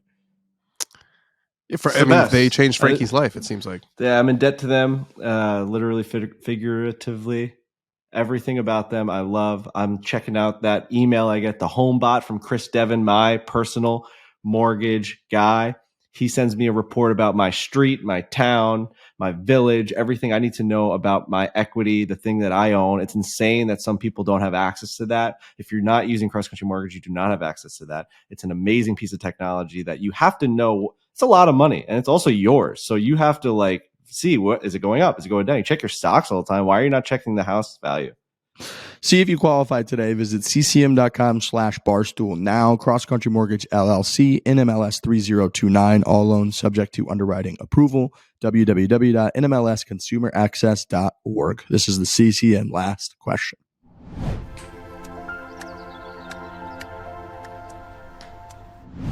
So I got my hands on some documents for you guys that I think you guys might find interesting. So I have a ranking of where everyone finished in every category. So top 5 social media. Okay, try to name the top 5 social guys in social media. Tiger Woods. Tiger Woods is number 1. Justin Thomas. Number 2. Nicely done, Riggs. Very good. Well, I'm just looking at this list. I'm going to say Rory. Rory is number 11, which that doesn't really make any sense to me. I feel like he's got a lot of followers, but whatever. He's number 11. 3, 4. 3 you should get. 4 you might not get. 5 is a shock. I mean, is Max Homa in the top 5? Max Homa's number 3. Okay. See, I thought the way the tone was that I was going to be shocked because Max Homa wasn't going to be. Okay, well, I'm just going to spoil it. Number 4 is Jordan Spieth, who again I feel like isn't really big on social media, and number 5 is Shane Lowry. Well, who knows what he's doing over there? You know, he could be huge. Yeah. Number 5 is Shane Lowry. Number 5, Colin Morikawa. Number 6. See, Spieth, number 7's not even on the list. Spieth did like Sunday Conversation with Caleb. Yeah, like Spieth is out there. Like there's no way he's not being viewed by the younger generation as like a cool guy. People fucking love Jordan Spieth. He's always on College Game Day. He's like always out there retweeting stuff. He's on all the commercials. He's got AT&T, the whole deal. So I can totally see Spieth. I mean, Shane Lowry for sure. So he beat Colin? Yeah, Colin was number 6. Scotty Scheffler in social media was 57th. But he was first in Nielsen, which means he was on TV the most, which makes sense. He's won everything. And he was number 2. He was number 2 in Google searches behind Tiger. I guess my biggest surprise overall would be how low Max was, because I know I did my whole thing on social, but he won fucking a bunch, and he had the President's Cup.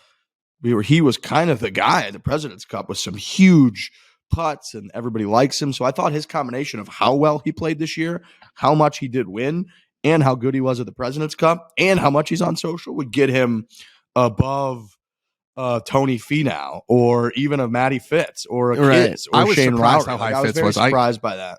I couldn't believe how high Fitz was because the guy doesn't do a single thing that he doesn't want to do. Like this was not even close to a thought in his mind, and he just got $5 million. Max finished 35th in Q score, which really hurt him. But Q score is kind of a dodgy one because I was talking to. I remember Colin was complaining about this last year because they do Q score at the beginning of the year. They like measure it once. And so if you have a good year, your Q score doesn't really change. So I guess people didn't really know who Max Homa was at the beginning of the year. Now a lot more. It also tells you like how not real life Twitter is, right? Like everyone who's into golf or sports at all who's on Twitter knows big time who Max Homa is. And the average Q score, populace just doesn't, or at least didn't at the beginning of the year. Yeah, Tiger was 1 in Google search, 1 in Meltwater. I don't exactly know what that one is. 1 in Q score, 1 in social media, and 41st in Nielsen. 41. Give me that 15 million, baby. That's the guy. Did you see we just got a tweet that someone received their Black Friday merch already? It's Sunday. I saw one of those yesterday. What the hell's going on? They're out of control. What the fuck is going on right now? Talk about the merch team firing on all cylinders. I just tweeted at the guy, you ordered this on Friday, you have it today. Like, what is happening? That's the craziest non-Barstool thing I've ever seen. Yeah. AJ McCarron. How about AJ McCarron? You guys know AJ McCarron? I mean, we don't know him. We just know him as a football. I mean, you guys might know him. Who he is, yeah. Well, you saw what I'm talking about. He was wearing a Barstool on the college yesterday. football show on ESPN. He was rocking a new Barstool golf hat. Like, that's a pretty damn new one. Shout out to AJ McCarron if you're listening. Guy's a Way diehard. to support the brand. How the fuck did this guy get his merch already? I have no idea. And they just wrote, these pants are sick. I'm getting a lot of positive reviews on the Unreal pants. People love the joggers. Oh yeah, so we could see obviously what the highest selling stuff was, and it's for sure just like all the things that we thought it was going to be. The Tiger swing is for sure just always going to be king. We think should be in the rafters. We got to put that sweatshirt. We love that animal. It's the year of the Tiger, and just a Tiger swinging a golf club is incredible. And then the Apex pants, man, the Apex pants, we hyped them up so much. I said this a lot in videos that I posted, that I'm more proud about this year than any other year. I felt like going into Black Fridays, it was always like, let's try and get as much as we can get out of this weekend. Like, let's put our logo on whatever we can, whether it's like an ornament that like sometimes breaks apart, or like a t-shirt that would always shrink in the fucking wash. And like, I'd always get the merch sent to me. It's like, all right, like this hoodie is like not that comfortable. It's stiff, but at least our logo is getting out there. Our brand's getting bigger. And last year for sure too, but this year we took such a major leap forward in actual quality of clothing. I mean, every single item we have is as good of a piece of clothing as I own now. Like every single one, whether it's the hats, the hoodies, the crew necks, the pants, the socks are unbelievable. The shoes are G4. The belts are embroidered and woven. It's crazy how good this stuff is. Woven. It's crazy. I have not stopped wearing these Mack Weldon hoodies. I've just been switching from the gray one to the green one. And look at how well the hoodie fold. I mean, that's what you're looking for in a hoodie, is the fold around the neck. I mean, what about those crazy. pockets? What are the pockets like on that thing? Oh my god, it's separated pockets. You're like Tom Brady. You're like Brady in Foxborough, cold night. You're tearing apart the 2009 Colts defense with one hand in each pocket. And the melon hats, they sold out of the trenches, and we still got the A games on sale. I mean, this is coming out on Tuesday, so if they survive through Black Cyber Monday, I'd be stunned. But you got a lot of tweets that they're $70 hats. Like, that's what if you go on melon.com, that's just what they charge. So it's like that's just the hat. So do you like walk into like Mercedes or like Chevy for their most expensive fucking cars and be like, why are you selling this? They're just gonna be like, you can get the cheaper car. Like, we have another model. You don't have to get the best one. Why are you yelling at me? I got a bunch of tweets of people being like, this is insane. You've forgotten about the middle class man. It's like, no, we haven't. We have a hat that's for $20. This is just a $70 hat. Like, you don't have to get it at all. It's a game changing hat. You don't have to buy it. No one's life is affected if you buy it or if you don't. We're going to push it because we want to sell them. And if you don't want to buy it, you can buy the other one that's $28 and just as good. It's a corduroy hat. The thing's unbelievable. That thing's selling out too. So I don't understand. Plus, it's also discounted. So it's not $70, it's $50. So the whole thing drives me insane. But it's been a very good Black Friday, Cyber Monday. I've just been very excited about the quality of the stuff. I'm just very proud of it. It's more about at the end of our careers, we can look back and say that we put out some really fucking good stuff as opposed to just throwing a logo on something. Some people think that we are like controlling the price of like a loaf of bread, and that they we just made the loaf of bread $57 yesterday, and now they have to get bread. Like, they're not going to be able to eat if they don't get bread, and it's our fault. So you're like, no, dude, like this is one of the options. If you don't want to buy it, you just don't. Like, like you're wearing a Peter Millar thing right now, that new zip up that's coming out on Cyber Monday exclusive. And like, we're about to put that out tomorrow. When you're listening to this, it would already have been out. So hopefully that sells, but like Peter Millar is not discounted, and that's their brand decision. They're like, we are a premium clothing brand. We partner with them because that advances our brand. If we are on Peter Millar, do you understand like how good of a look that is? That like, if someone wants to wear our logos, they're also going to wear the best clothes in the market. That's insane. Yeah, we're clothes washing. We're clothes washing. We want to be associated. So if you want to wear that, like it's an amazing hoodie. Like, that's like fucking expensive, but it's also the best zip up hoodie you will own. Like, that's why they charge what they charge. It's the best quality. It's the most incredible material. So it's crazy you have to even explain this to people. I mean, a lot of them are just like Twitter egg absolute lunatics that just want to complain. Everyone else is just a normal person that just like either purchases it or doesn't. But I just had to get that out there. It's every year with these guys. Get it off your chest, you know? It's fucking insane. So yeah, the sale is over at the time the show came out, but you could still go get the merchandise. And like we said, some of the Peter Millar stuff, premium brand, they don't discount that, so you haven't missed anything. You can still just go purchase that or purchase anything that you like. If you just were like, hey, I'm such a fan, I don't want the discounted rate, I'm going to wait till Tuesday, and I'm just going to buy it at 100%. You can do that as well now. So go to store.barstoolsports.com. Shout out to our merge team. They just grind. They're working all through Thanksgiving, through Black Friday, through the whole weekend while we're talking about us puking on the side of roads out there. They're getting the fucking website fired up so we can sling thousands of items of merchandise. So shout out to that whole gang. 13th hole at Augusta National. The Eureka satellite people who take all these pictures for the last couple of years, who are a great follow on Twitter. Just revealed that the 13th tee box has been moved back. It's been talked about forever. I feel like since we've been publicly doing golf chit chat here, that we've been talking about if they're going to lengthen the 13th. It appears that they have. I don't think it's going to be as, I saw some people being like, oh, it's going to take all the draw. I think guys just have to hit driver now. It's kind of what it is. Before it got to the point where everyone was hitting 3-wood, especially if you're righty, because the way the drivers are now, they're hard to turn over. The 3-woods are a lot easier to turn over. Guys were hitting 3-wood 6-iron, and it was basically playing like a mid-length par 4. It's still going to be reachable for everybody in the field. You just have to hit driver now, which I think makes that tee shot, a lot of focus has been on what the second shot's going to be like. It makes that tee shot so much harder if you have to fit it in there and you have to turn it over. Before, guys were just hitting 3-wood down the right and they were fine. All-time Barstool Sportsbook moment a couple years ago we had when DJ, I think the year that he won, but DJ pulled 3-wood on 13, and we bet because it was like, dude, at Augusta, these fucking guys were like minus 160 to hit fairways, but he was like plus 150 to miss the fairway, and on 13 we hammered DJ to miss the fairway on 13, and he hits it, tees off, it looks good.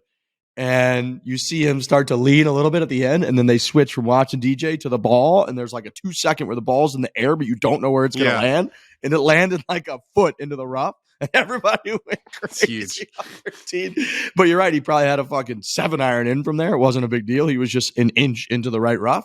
So yeah, that hole, I'll always remember it for a million reasons, but for when we won that huge bet on the Barstool Sportsbook, I love it. I love that they're going to have to hit driver now. You're right. I remember when Bubba won there, the last time that he won there. I remember when he just hit it over those trees, a preposterous line, and had like a 9-iron into that hole. So yeah, you should make them have to turn it over there. Make a righty have to hit a good draw to get it through there, or if they want to hit 3-wood and lay back, they might have a fucking really a long iron or a 5-wood or a 3-wood into that green on that slope. Good luck with that golf shot. So yeah, I think it's kind of inevitable they were going to do that, and I'm happy that they did. The walk back from 12 is going to be just even more daunting, I feel like, too. You kind of just go into your own world. Obviously, no fans are back there. They're all behind the tee box on 12. They always say it's like the most peaceful. You feel like you're at Augusta moment. You're just one within the trees, and now you have even more yardage to go back there. You're way tucked into this ridiculous hallway of trees. That's going to be such a weird feeling for those guys going all the way back there.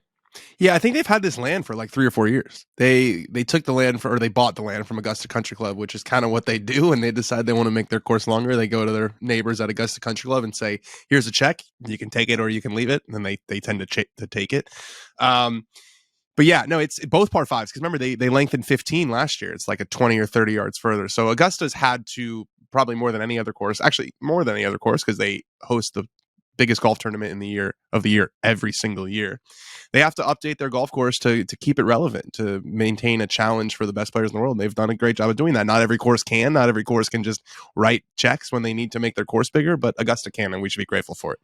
Man, I loved when Webb Simpson, Frankie, was talking about course changes and stuff, and he was talking about the 15th at Augusta. And he was talking about how it used to be a little bit annoying to him because if you hit it like 10 yards farther than somebody else, the ball didn't go 10 yards farther on that hole. It went 40 yards farther because you could land it on the downslope and it would kick way down and find a speed slot kind of. And he was very much applauding the change that Augusta made, where now if somebody flies at 290 versus somebody flying at 310, it still lands in a relatively similar flat spot. And so that person's just 20 yards ahead of you instead of being 50 yards ahead of you. And how he was like talking about how little intricacies and changes like that are very noticeable to players like him. It's something like that I would have never fucking thought about my whole life. Never. It was cool. It was really cool hearing him talk about it. All right. From the gallery. We're going to do a little from the gallery action. We never do this, but I always say we're going to do this. Foreplay at barstoolsports.com. Email us, subject from the gallery. I'll read it. If it's not too long, I'll read it. And if it's good, we'll put it on the show and maybe we'll talk about it sometime. I got a good one that I've had on this list for a while and I'm excited. Dan from Roseville, favorite truly flavor, strawberry lemonade. He says, you only get 1 minute with the 2023 Sports Almanac. What section are you flipping to in order to make the most money? So the Sports Almanac's like a predictive thing kind of thing? Like the Yeah, Farmer's you ever seen Almanac? Back to the Future? Well, right. You have the 2023 Sports Almanac right now. So you have all the results of everything in sports. Yeah. You got 1 minute. Yeah, I think I'm just going to the Super Bowl and just seeing the final score and then just taking the other teams. Yeah. It's like you got to really try to retain as much information. What I would say is, dude, you go to each Sunday, basically during NFL season, get through a couple of them as you can, and you just parlay all of them each week into a W. So if you just know the score of the game, or I just don't know if I can remember that. I might go.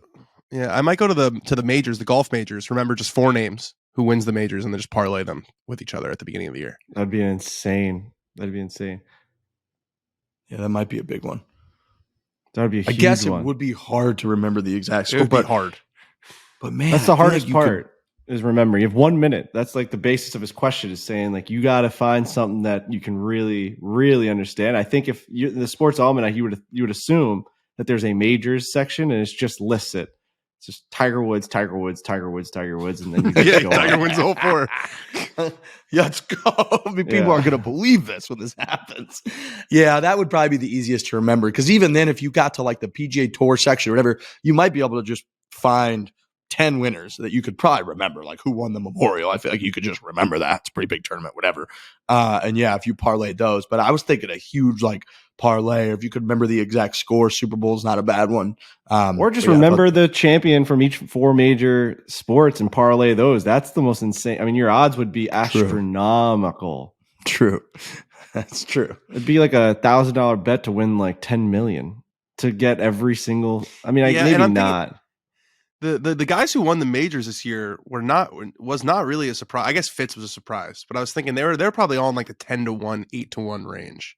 Because you got Scotty, JT, and Cam Smith were all like, top 5 players when they won. So it wasn't that crazy. True. Yeah, JT was probably 15-1 or something, I feel like.